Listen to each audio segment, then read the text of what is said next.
С көзі арфықылы, су лимонадқа берілсін.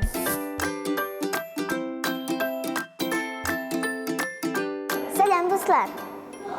Қазір лимонадымны іші бітіремді. Сізді яңа жәнлік білен таныштырам. Достар, бұл жанвар не деп ойлайсыз? Дұрыс, кірпі. Ләкин ғади түгел, ақ құрсақлы кірпі.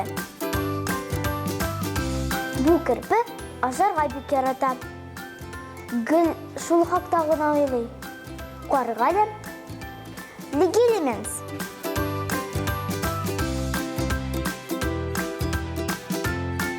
Әлігі кірпілер гүмбә, үсімлік тамырлары һәм ұрлықлар яратам.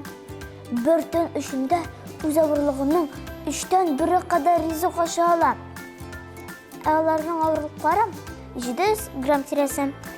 Бұйлары 25 сантиметрға қадар жетем. Бұл кірпінің ғади кірпіден айырмасы оның төсі.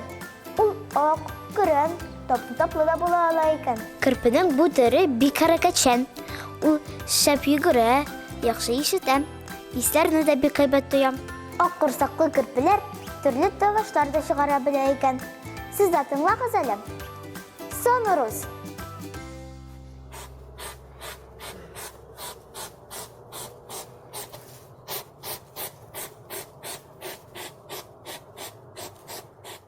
Кірпінің дошманлары күп, ләкин бу жанварны эләктерү җиңел түгел.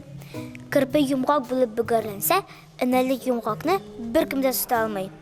Шуңа да ерқышлар аның йөгеріп кеткенін күтем. Кірпілер түрінде шуның білен бүгінге біткән тұс. Лайкус Джеминя!